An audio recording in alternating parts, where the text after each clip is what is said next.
Hello friends, today I am going to discuss on the forms of poetry.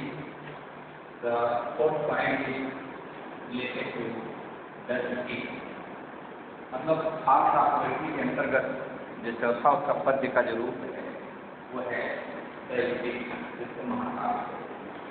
आज मैं एक video के माध्यम से आप लोगों को इसी महाकाव्य के बारे में मतलब कि फार्स ऑफ पोएट्री का जो ये चौथा रूप है या इस बिंदु का जो रूप है उस पर हम चर्चा करने जा रहे हैं कि इसकी क्या भूमिका होती है कविता के संकलन में, कविता को बनाने में ये क्या होता है, कैसे इसको जाना जाता है, या how can it be recognised, how can it be identified, इसको किस प्रकार से जाना जा सकता है।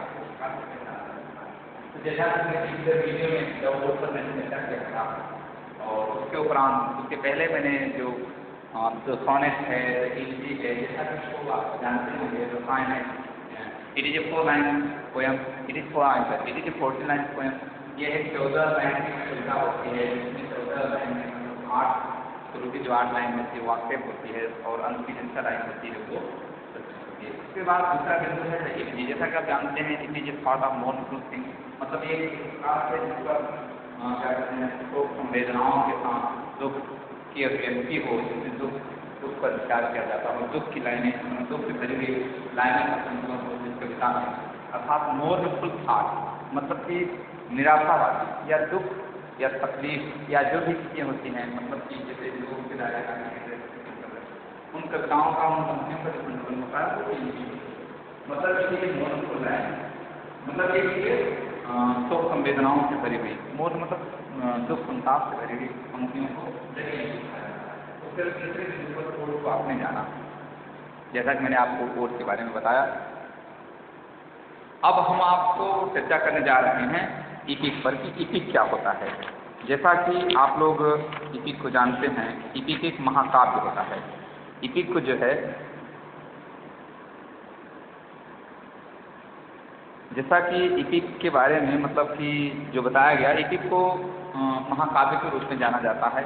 इसका वर्णन जो है मतलब इपिक के रूप में इपिक जो है इसका वर्णन है मतलब ओडसी एक लॉन्ग नैरेटिव स्टोरी है, जैसे महाभारत है, रामायण है, ये इपिक के अंतर्गत आते हैं। तो इन द फर्स्ट थिंग कहते हैं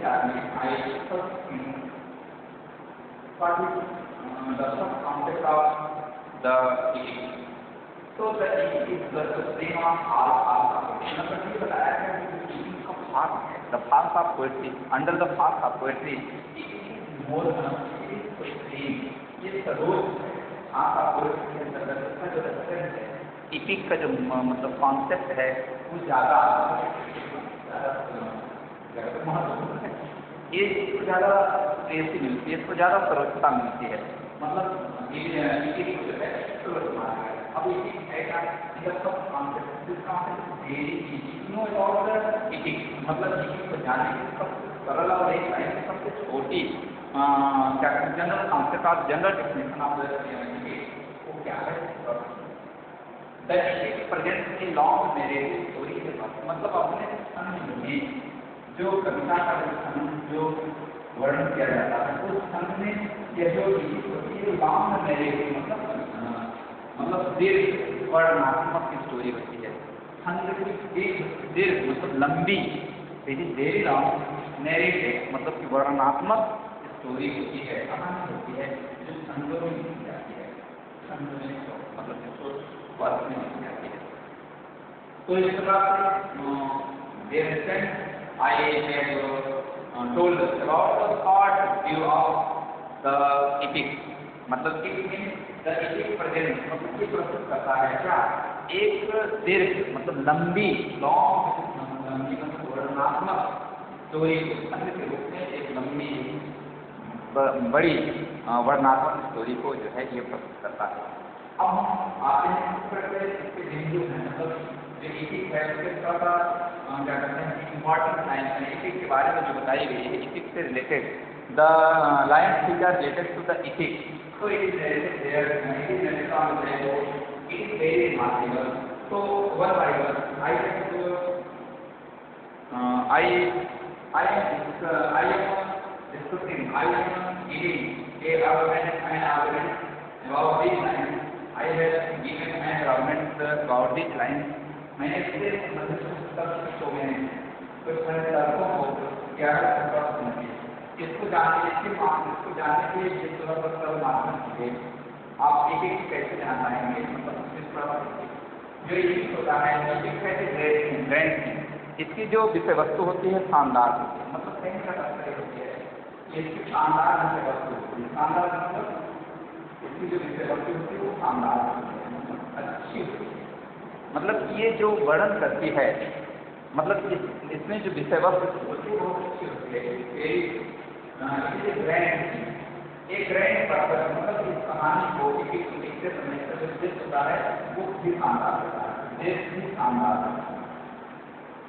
मतलब इसका उद्देश्य क्या होता है, इसका उद्देश्य होता है शानदार महाकाव्य है मतलब प्रारंभ होता है। मतलब आप जब उसके विषय वस्तु पर जाएंगे मतलब कि कैसे थीम इसका क्या होगा तो उसमें ये दिखाई पड़ेगा। मतलब ये बातें आएगा सामने कि there is no any tiny subject, there is no any tiny subject which is considered in the epic. So the first line consider a grand theme, which is a grand theme. Epic has a grand theme. Epic has a grand मतलब उसका जो उद्देश्य होता है अगर उद्देश्य भी बहुत शानदार है। मतलब अच्छे उद्देश्य के साथ epic जो है स्टार्ट होती है। सब कैरेक्टर मतलब ये कहा जाता है कि वो उसका जो है कैरेक्टर मतलब उसमें जो कैरेक्टर होते हैं मतलब मान लीजिए महाभारत की ये पहला अब ये जो महाभारत है जो अब इसकी क्या है आप देखते हैं कौरव और पांडवों में जो है आपस में जो भाई हैं उनमें लड़ाई होती है चीज़ों के लिए बंटवारे होते हैं। तो अब इसमें पता है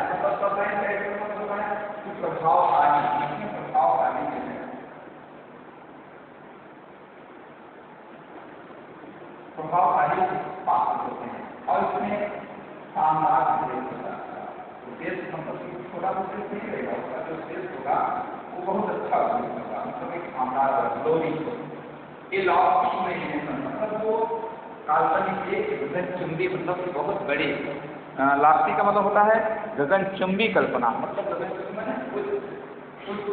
गगनचुंबी कल्पना होती है।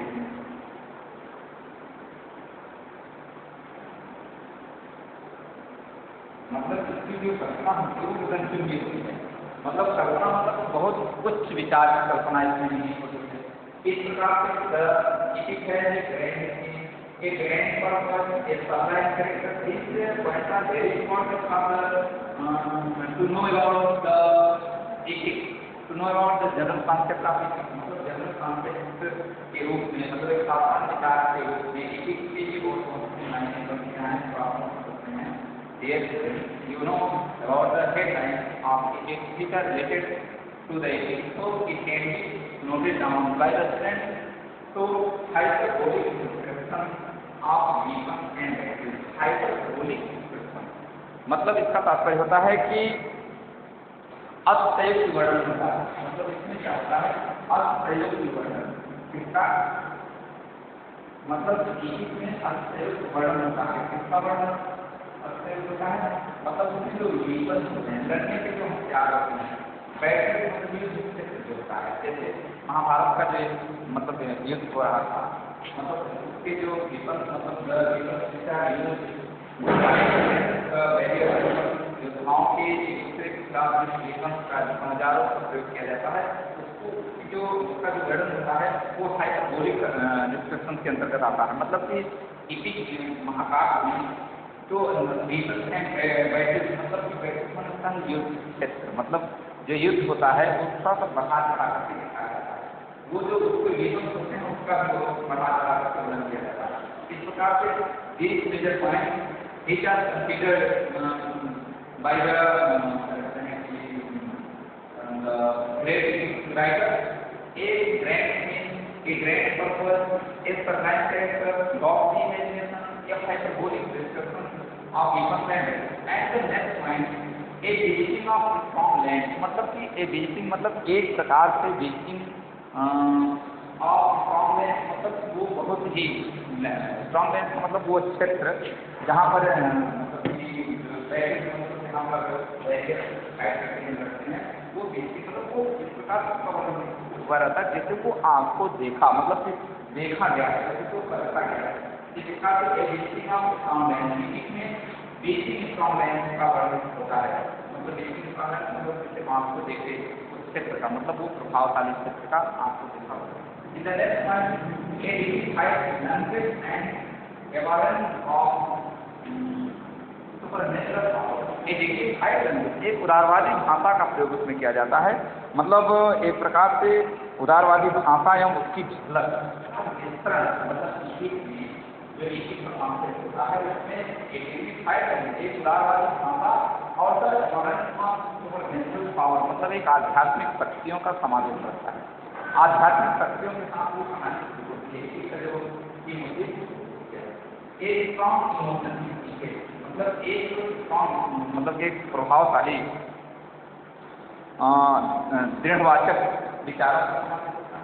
तो इस प्रकार से जो इसी का कॉन्सेप्ट है, इसी का जो जनरल कॉन्सेप्ट है, जो जनरल इंफॉर्मेशन है, जो जनरल थॉट है, तो मैंने आपको बताया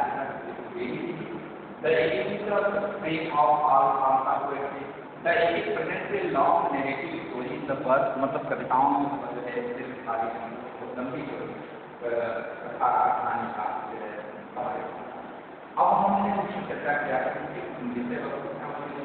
जो थीम होती है ग्रैंड थीम जो होती है मतलब उसमें यार जो ग्रैंड थीम होती है उसकी जो उसकी ग्रैंड होती है पर्पस का ग्रैंड होता है सप्लाई का प्रॉपर्ली क्षेत्र मतलब बात होते हैं लॉजिक कुछ श्रृंखला वाली विचारधारा ये हाइपोथेसिस होता है मतलब एक अतिशयोक्त वर्णन औजारों का ऐसा वर्णन होता है जैसे आपको देखा मतलब देखा गया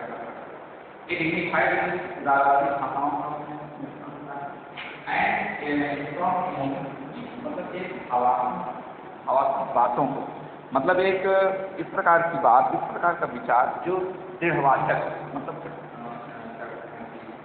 डीपली स्टोर किया गया हो मतलब दृढ़वाचक विचारों का भी समावेश होता है। इस प्रकार के जो इतिक हैं उसके जो तत्व हैं उसके जो स्पीच हैं इस प्रकार के तो it is very easy to know for the students. So I need to say that the students should note the points which are remarkable, which are very memorable for the students. हम उम्मीद करते हैं कि ये students note कर लेंगे क्योंकि ये याद करने वाले इसके माध्यम से आप इसी भाषा उसके जन्म कॉन्सेप्ट को आप आसानी से जान सकेंगे। So further thing, I have told about the elements which has been written in every epic. The epic which has been written by the epic writers. So it is said that there are many epic elements which are written in here. So after this, I have discussed in the invocation, swearing. मतलब इसमें ये कुछ बातें बताई गई है इसके जो एलिमेंट्स होते हैं मतलब इसके जो कॉन्सेप्ट होते हैं मतलब लिरिक इपी के जो कॉन्सेप्ट हैं उसमें थोड़े से और बातें हैं उसको सब ये स्वेयरिंग शपथ के विचार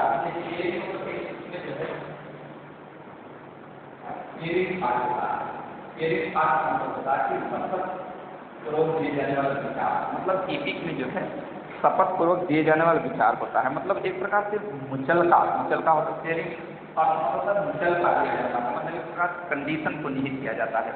in again invocation and moral preaching इसमें आह्वान एवं नैतिक उद्देश्यों का भी मतलब इसमें जो चीजें होती हैं उसमें इन्वोकेशन भी रहता है। इन्वोकेशन का मतलब होता है कि आह्वान किया जाता है इन्वोकेशन आह्वान किया जाता है और इसके बाद क्या कहते हैं कि इन्वोकेशन एंड मॉरल प्रीचिंग मतलब उसमें मॉरल प्रीचिंग होती है मॉरल प्रीचिंग नैतिक देश ये नैतिक देश भी नैतिक मतलब कि जो एक है उसका ये कॉन्सेप्ट है उसका जो मतलब उसमें जो विषय वस्तु होती है उसमें नैतिक उद्देश्यों का मिश्रण होता है। इन फॉर्म ऑफ जनरलाइजेशन, साधारणीकरण, मतलब ये ऑल है in the points of in the themes of the EPIC, मतलब इपिक में इन सब वस्तुओं को, इन सब विषय वस्तुओं को देखा जा सकता है। तो discussing about the Marx concept, about the concept of the ethics, we are reading about the elements which are considered in 6 numbers. They are very compulsory, they are very necessary to know about writing or about reading any, मतलब epic को पढ़ते समय, epic को लिखते समय, epic को जानते समय कुछ उसके जो तत्व होते हैं जो यहाँ पर संकेत दिए गए हैं उसको जानना अति आवश्यक है। तो इसी जो तत्व हैं वो जानना पड़ता है। इस प्रकार से हमने आपको इपिक के माध्यम, इपिक जो है general definition of the EPIC. So the elements of every epic, these are very important. Legendary hero. This is the first concept. This is the first element of the epic. मतलब जो महाकाव्य होते हैं उसमें जो पहला concept होता है, मतलब उसके पहला शामिल है वो legendary hero. This is the legendary hero. It should be considered in the living necessary, मतलब आवश्यक रूप से, निश्चित रूप से legendary thought होना चाहिए। And in the second part, superhuman strength, bravery and adventure, मतलब it is the second point of the element of the epic. Bravery and adventure, super human strength, मतलब कि जो मानव शक्ति होती है उसमें जो it is express in the limit of actually in the concept of bravery and adventure को साहस और बहादुरी से भरा सकती है। In the third concept of the limit of the it is the third element which is very difficult, compulsory, compulsory the element of the epic, and in the fourth point supernatural element. ये supernatural element is a supernatural which power is imposed by the God or likewise. तो इस काल supernatural जो आध्यात्मिक शक्तियाँ, जो आध्यात्मिक तत्व होते हैं वो भी उसमें निहित होते हैं। कुछ ऐसे कार्य इसी में लेके जाते हैं जो कि एक व्यक्ति विशेष या मानव विशेष की वस्तु का in the fourth, fifth point, omniscient narrator, and some narrators are some orators are some tellers which is telling about the story, about the birth or about the any event who are being omniscient narrator, मतलब he understood all, so he heard it right and और इसमें जो पहले होती है वो heart This sixth element has been narrated today according to the view of the ethics. So I can say that there are many issues, there are many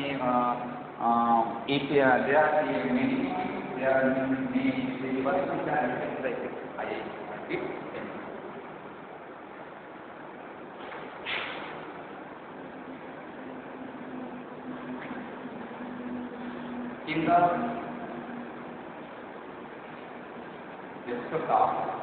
in the concept of ethics, there are two types of ethics which can be considered explained by the ethics. First concept of ethics has come.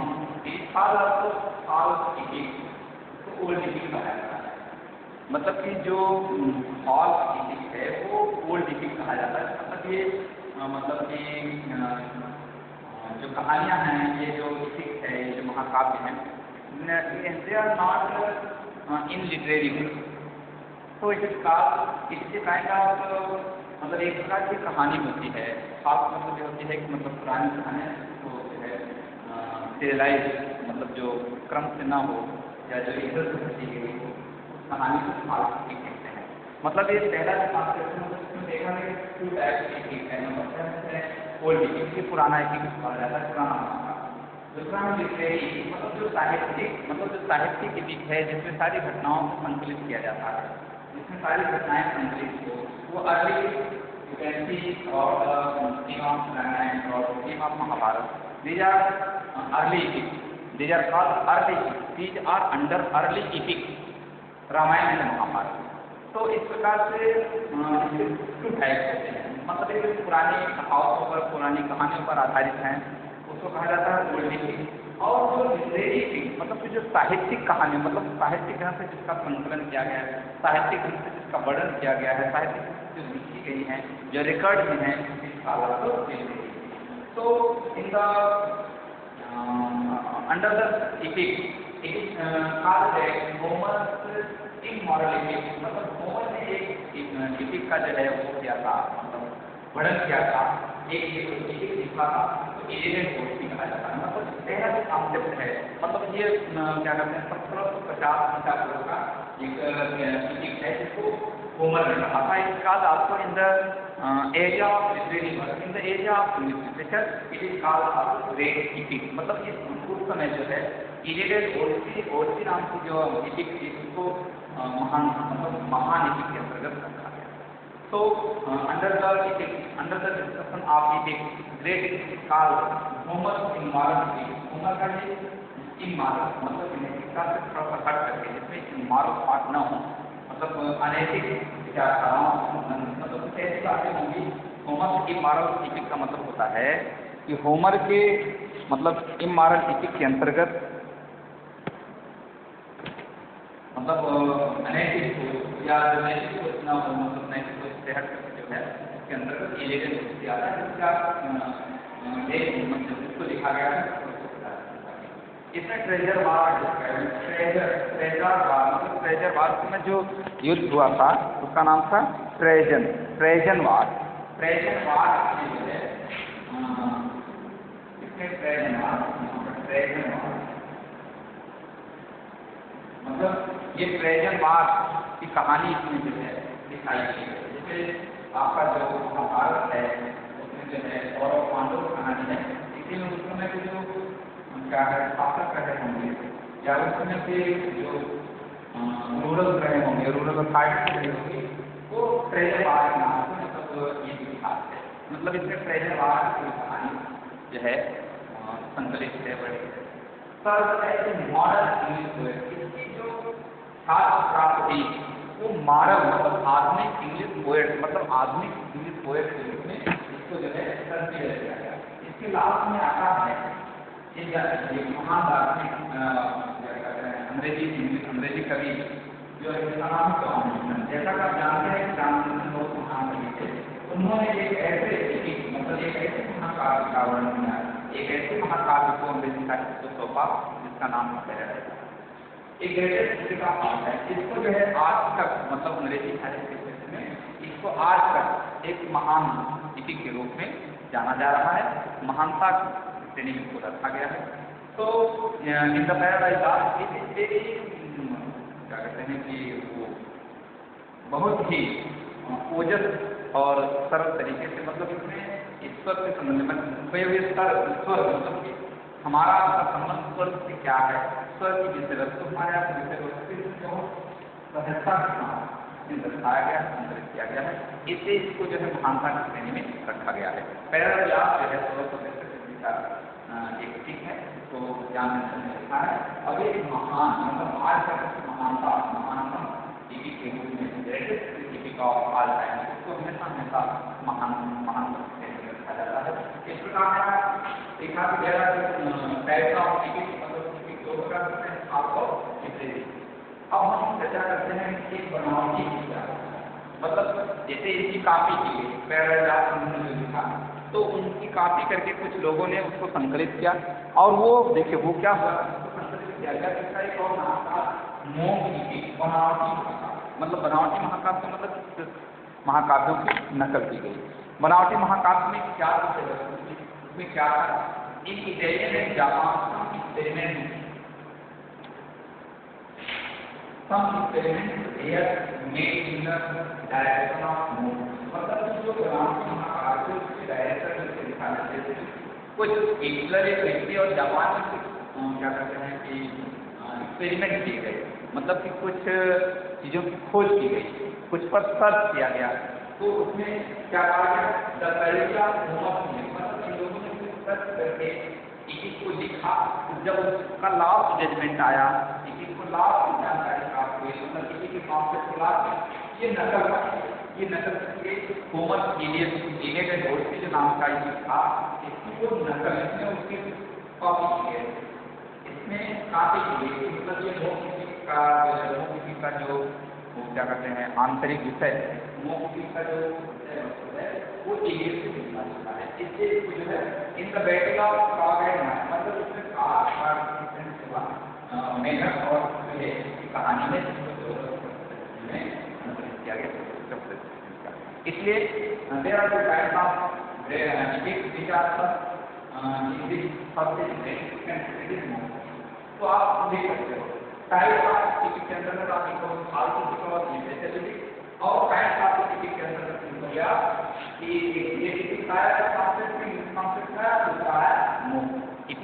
तो हम इसी के अंतर्गत चर्चा करते हैं। थोड़ा सा और जो चीजें बची हैं उस पर हम चर्चा कर रहे हैं, हम देखते रहिए।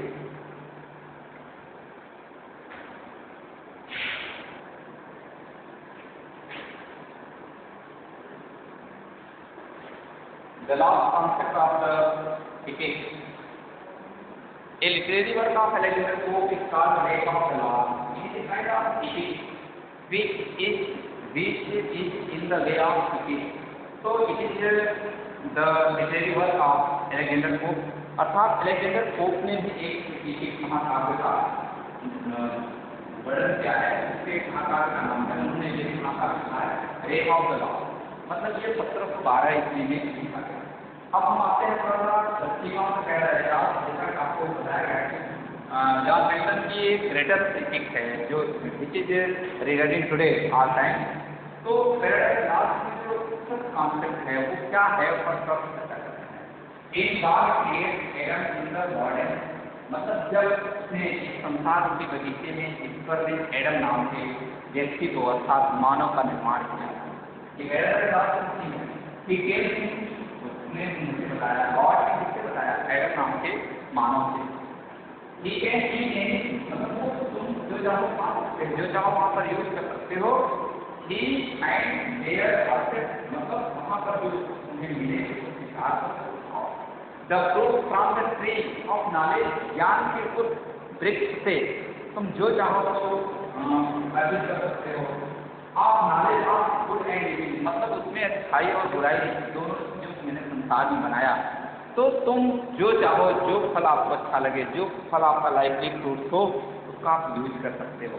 मतलब ये एक central theme of the paradise in nutshell, मतलब संस्कृत में पैराडाइज का जो थीम है वो यही है कि when God creates Adam in the garden, He tells him that he can eat anything he finds their concept, their concept, the first fruit from the tree of knowledge of good and evil।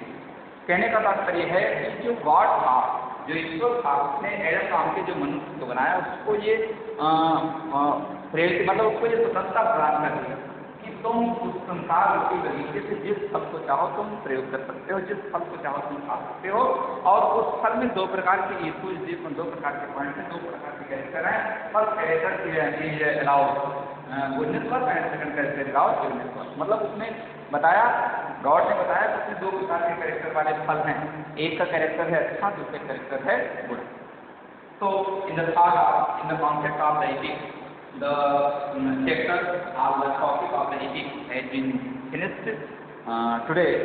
So I hope that the general concept of the general definition of the ethics which has been discussed today, so these are very easy. These are very easy points which are given in the form, in the great ethics, in the types of ethics, false ethics and literal and points which are given in the mode of grandeur, मतलब जो एक अच्छे तरीके से modify किए गए उसको सबको आपने विषय वस्तु के अंतर्गत, और एक को लॉन्ग नेरेटिव स्टोरी थीम बताई गई, मतलब वो लॉन्ग नेरेटिव स्टोरी है जो जिसमें लॉन्ग नेरेटिव थीम रहती है, जो बर्फ मतलब ठंड में जो है बहुत अच्छे ढंग से लिखी जाती है। तो in the under the it the supreme मतलब ये भी बताया गया कि ये सुप्रीम फॉर्म्स है, मतलब बहुत अच्छा फॉर्म्स है इपिक के अंतर्गत। तो the student my dear student today the chapter are concept of epic since on the next tomorrow I will meet you on the next tomorrow with a new concept of the concept. So thank you very much. So I will discuss on the next visit the next part of the poetry. So thank you very much.